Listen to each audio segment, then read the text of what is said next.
Ya Pak Edi, itu tadi kan SD yang disebutkan bisa memilih 5 sekolah Pak ya. Dan memang disarankan yang terdekat dari domisili.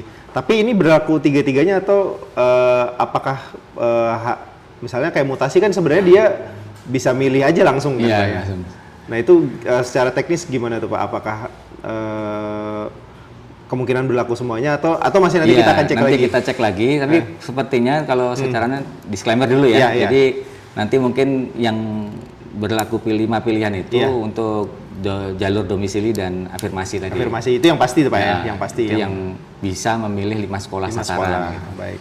Itu tadi soal SD nih. Nah, kalau saya lihat di flyernya Disdik, SMP itu variabel atau jalurnya ada satu yang tidak ada di SD, Pak. Iya, betul. Tapi sebenarnya variabel lain juga berbeda, Pak ya. Kayak di SD kan variabel usia itu salah satu penilaian kan, Pak. Itu yang berlaku adalah minimal. Nah, kalau SMP kayaknya yang harus dibatasi tuanya, Pak. Tuanya. Baik SMP gimana nih, Pak? Jalurnya kan ada 3 tadi. Kuotanya untuk persentasenya berapa tuh Pak? Jadi kalau jalur di SMP itu ada 4 ya tepatnya itu. Jadi selain yang di SD berlaku tadi di SD itu jalur afirmasi, mutasi, kemudian jalur domisili. Kalau di SMP itu ditambah satu lagi jalur prestasi. Pak, gitu.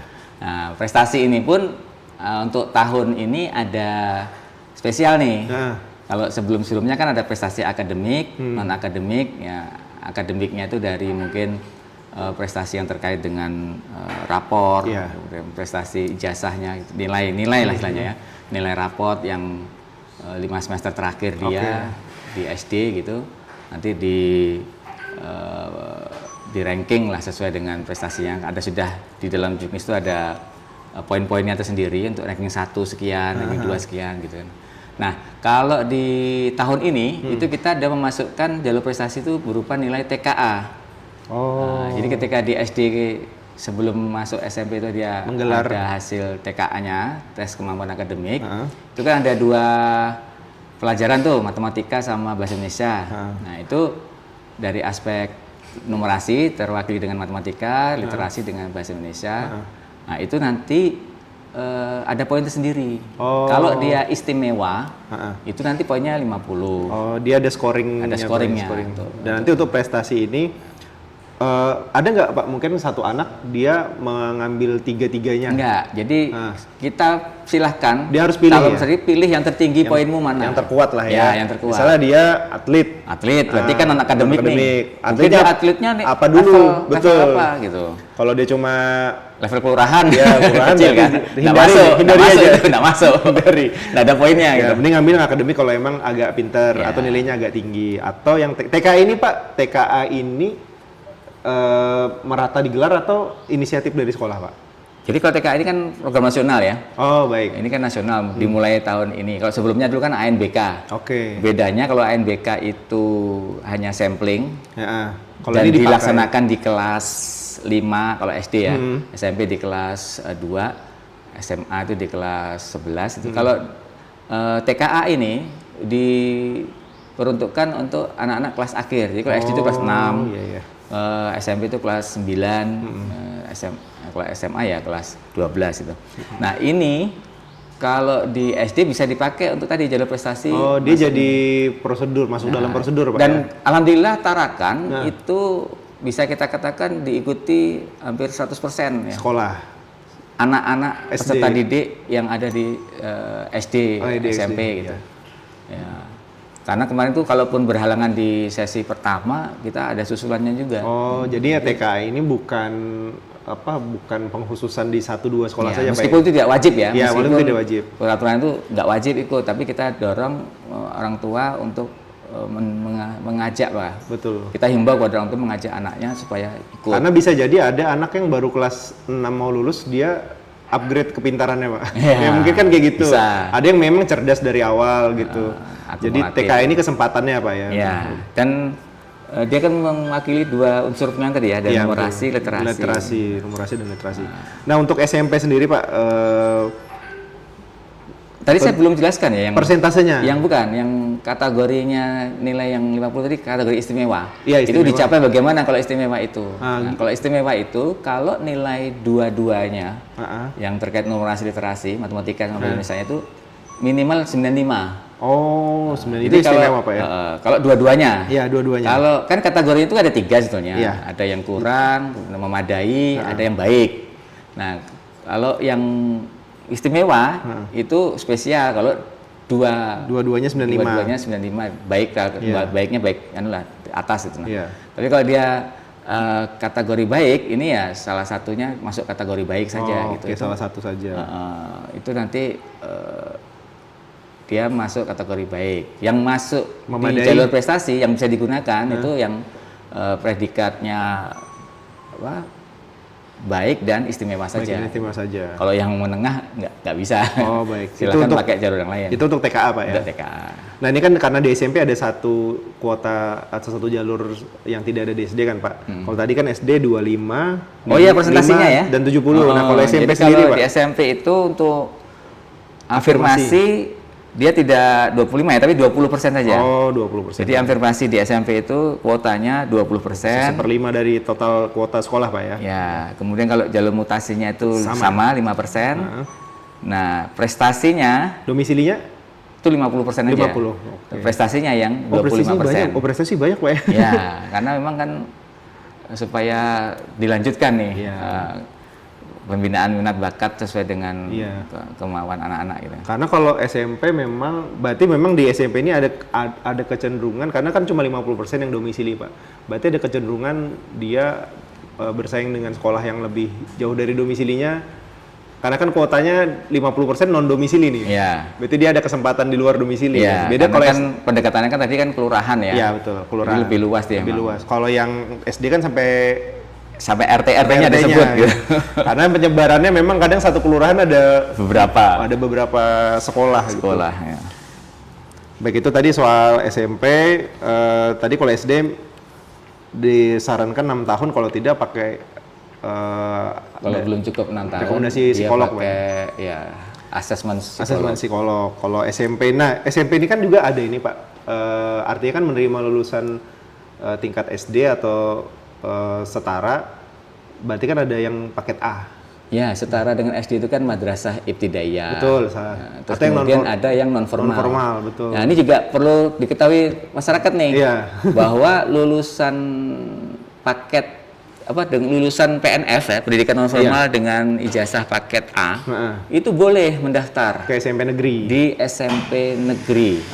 Ya, tapi umurnya tadi ya digarisbawahi, syarat umur juga maksimal 15 tahun. Maksimal saat masuk Pak ya. Ya, karena nanti kalau sudah lewat kan mungkin ada apa istilahnya gap tadi ya. Nanti dia lulus umur ini aja regulasinya begitu lah. Ini aja dia lulus sudah punya KTP nih Pak. SMP umur 18.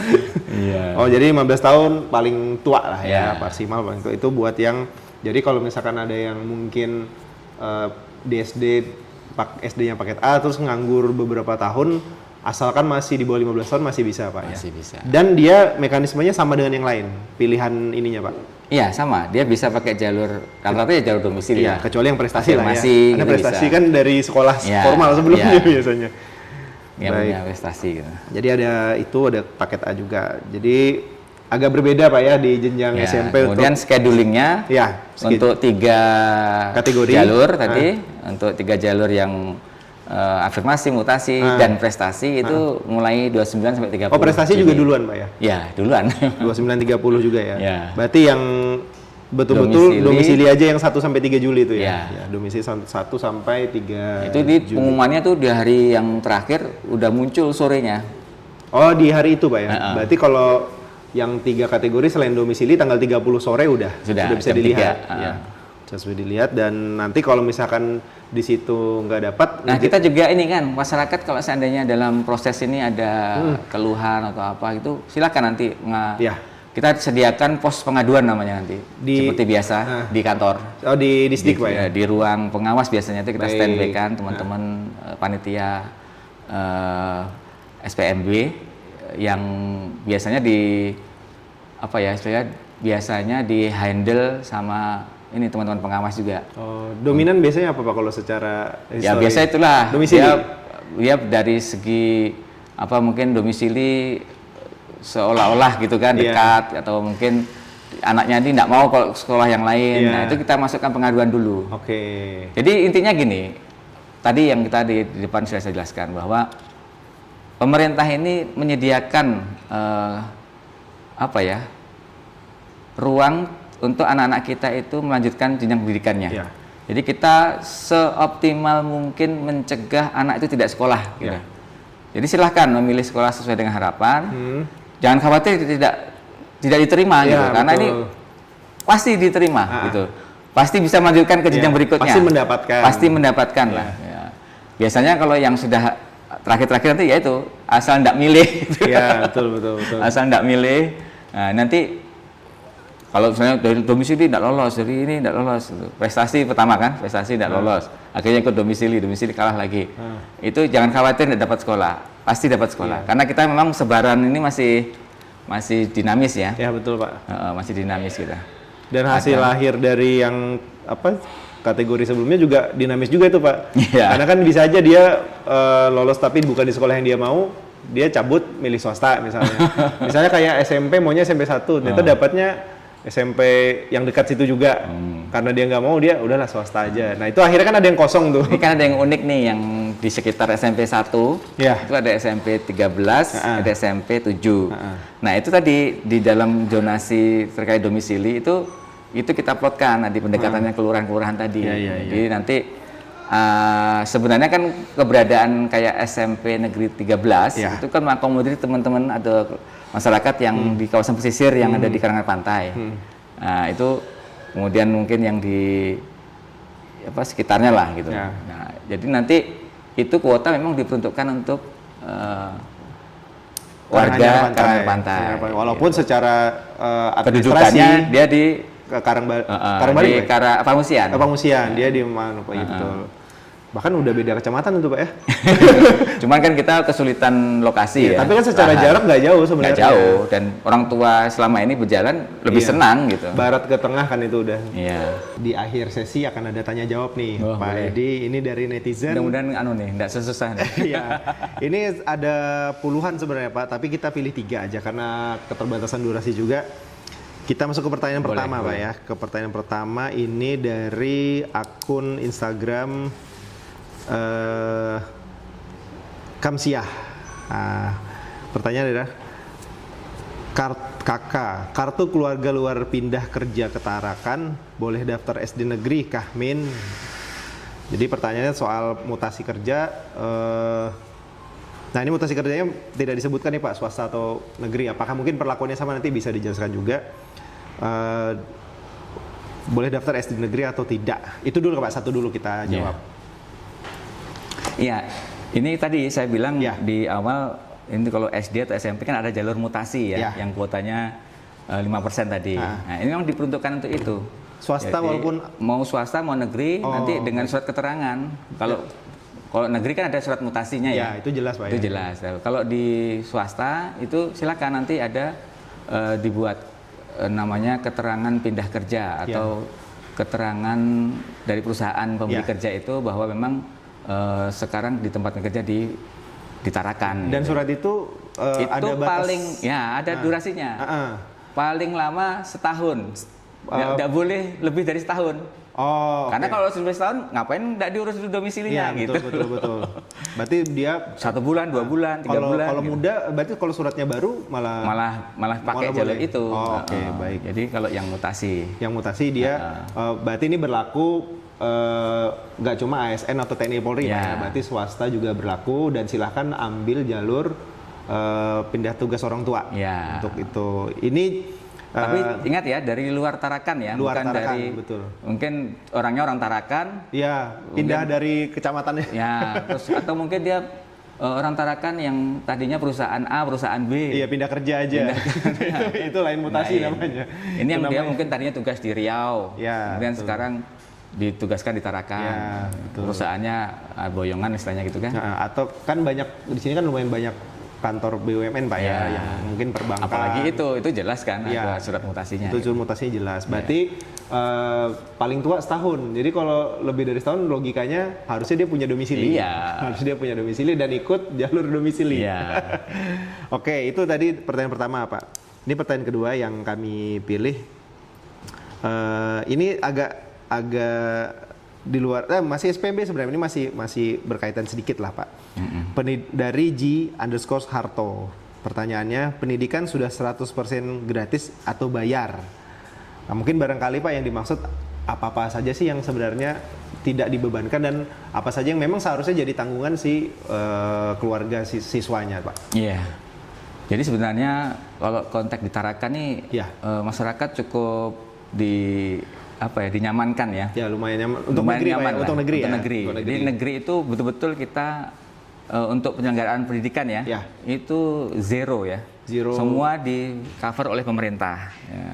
Kecuali kebutuhan pribadi ya. Kebutuhan pribadi itu misalnya ya mungkin seragam gitu. Atau itu beli sendiri. Ya. Karena ukurannya juga. Tapi tadi saya bilang di Tarakan diuntungkan dinyamankan karena pemerintah untuk keluarga-keluarga yang tadi kurang mampu, yang afirmasi tadi Pak, yang mungkin dia jalur afirmasi gitu kan, otomatis kan dia tidak mampu tuh. Itu kita justru ada istilahnya bantuan biaya pendidikan yang digulirkan oleh pemerintah Kota Tarakan. Pak Wali kan beberapa tahun terakhir kan itu konsisten tuh. Untuk yang masuk desil 1 sampai 4 tuh selalu dapat. Jadi yang jalur afirmasi itu terdata, nanti diberi bantuan. Itu bisa digunakan untuk keperluan mengurangi beban orang tua tadi membeli kebutuhan pribadinya. Terus kemudian yang juga dinyamankan anak-anak kita yang berprestasi itu dari ranking 1, 2, 3 setiap kelas loh, bayangkan loh, setarakan ada berapa kelas itu semua dapat beasiswa prestasi. Nah itu juga bisa digunakan oleh orang tua nanti kalau memang mau membeli kebutuhan pribadi gitu. Kebutuhan pribadi karena kebutuhan yang dasarnya untuk pendidikan sudah ditanggung. Nggak perlu lagi kayak SPP, itu kan nggak ada kalau di negeri kan. Atau uang gedung. Pendaftaran nggak ada juga, sudah. Pendaftaran nggak ada. Gratis semua. Kalau mungkin dulu masih ada Pak ya. Dulu ada SPP 7.500. SPP BP3 itu sempat ganti nama. Habis itu masing-masing Pemda kayaknya setelah otonomi Pak ya. Otonomi karena kan anggaran pendidikan kan besar. Akhirnya semua bebas sekolah negeri ya, ini perlu dicatat juga nanti jangan. Nah ini di momen ini ada salah satu himbauan dari Ombudsman Republik Indonesia Perwakilan Kaltara ya kepada sekolah-sekolah memang terkait dengan yang menarik nih ya. Nanti mungkin ada sesi sendiri lah kita bahas ini dengan teman-teman Ombudsman nanti juga. Nanti kita ajak Ombudsman. Jadi ini memang kita selalu menyampaikan ada edarannya sudah dari Wali Kota, di Kepala Dinas juga sudah menggarisbawahi untuk menegaskan kepada teman-teman di satuan pendidikan supaya tidak membuat tata tertib yang nanti memberi sanksi kepada murid-murid ketika dia nggak lengkap atributnya. Tapi bagaimana didorong supaya kalau untuk masalah atribut itu jangan sampai ada unsur tadi pemaksaan, diskriminasi. Karena nanti kalau tata tertibnya dia nggak lengkap, terus kemudian dihukum, otomatis kan dia harus membeli. Nah ini memang ada kesan memberatkan orang tua. Yang sifatnya mengikat itu dilarang Pak ya. Artinya kalau berarti kalau misalkan pun ada nggak boleh Pak ya, dia harus diadakan memang betul-betul. Kalaupun ada tuh tidak boleh ada unsur yang memberatkan, mewajibkan tadi gitu. Jadi sifatnya partisipatif. Dia betul sekali. Bukan walaupun ada di Permen itu bahwa sekolah itu diberi kebebasan untuk identitas tadi institusinya gitu. Atribut, simbol kan itu. Biasa tuh saya tahu lah kalau dia main di luar kan, ini anak SMP mana nih? Jadi mencegah juga supaya hal-hal yang nggak diinginkan. Gitu. Tapi tidak boleh. Jadi yang perlu kita perbaiki itu tata kelolanya. Jangan sampai jadi ajang bisnis, kemudian jangan sampai memberatkan orang tua seperti itu. Mudah-mudahan keuangan kita normal kan nanti bisa di cover seperti daerah lain oleh pemerintah. Masalahnya kita masih tsunami transfer keuangan daerah nih. Kaltara lumayan di cover gitu lumayan besar gitu. Kerasa banget Kalimantan sih keseluruhan. Se-Indonesia lah. Itu ya tadi biaya tidak ada SPP, tidak ada uang. Kalau di swasta kan mungkin ada uang gedung juga Pak ya, yang kalau swasta lumayan kan yang membiayai masyarakat. Jadi hanya kebutuhan pribadi. Itu pun kalau untuk yang masuk kategori tidak mampu dan prestasi akan ada stimulan Pak ya, atau dalam bentuk beasiswa bantuan biaya pendidikan. Jadi bahkan surplus hitungannya. Itu 1 juta per anak loh. Besar. Kalau seragam aja lebih dari cukup lah itu Pak ya. Itu yang bantuan pendidikan. Terus kemudian ada lagi yang bantuan perlengkapan sekolah. Iya. Nah, itu ada lagi tuh. Itu terpisah lagi tuh Pak. Terpisah lagi tuh. Enak betul orang di Tarakan ini. Ini kebijakan Pak Wali ya yang sangat konsen ya untuk pendidikan kita di Tarakan. Oke Pak Edi, terakhir ini satu pertanyaan, ini lumayan teknis dan lumayan apa ya? Panjang pembahasan. Enggak juga sih, ini lebih ke detail karena soal angka Pak. Pertanyaannya dari akun Hairudin Nur. Berapa lulusan SD dan berapa daya tampung SMP? Apakah sebanding? Nah ini Pak, pasti ada datanya kalau di Disdik ya. Ya coba saya buka lagi catatan. Oke.